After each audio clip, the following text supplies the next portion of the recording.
আসসালামু আলাইকুম প্রিয় বন্ধুরা, কেমন আছেন?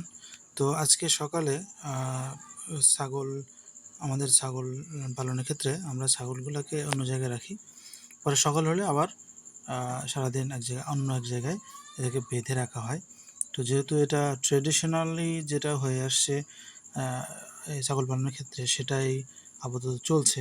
তো আমি এখন পর্যন্ত কোনো কিছু আপডেট করি নাই। আ ইনশাআল্লাহ সামনে আপডেট করাবো।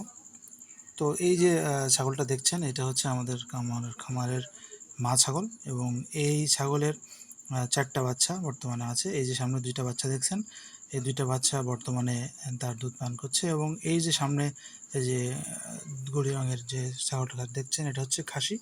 এটা আমার খামারের বড় খাসি।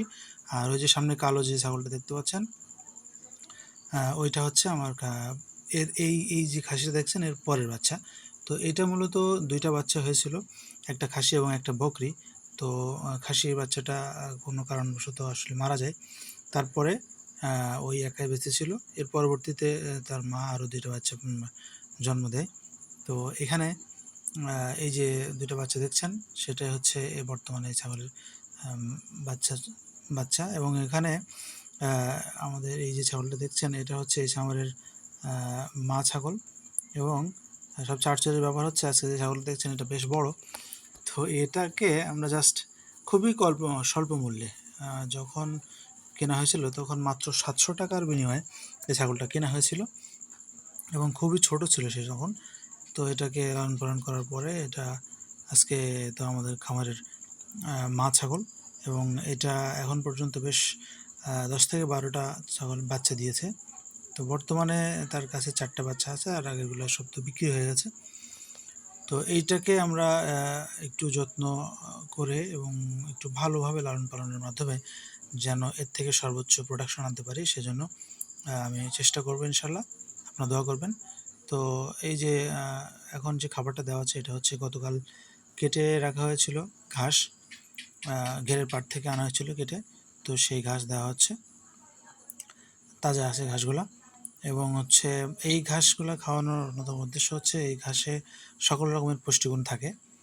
তো যেহেতু বিভিন্ন রকমের লতার সমন্বয়ে ঘাসগুলো হয়, সেজন্য এখানে সমস্ত রকমের পুষ্টিগুণ থাকে। এজন্য এই ঘাসগুলো বেশি খাওয়ানো হয়। তো নেপিয়ার বা হচ্ছে আ বর্তমানে যে ঘাসগুলা চাষ চলছে, সেটা এখন পর্যন্ত আমরা রোপণ করি নাই।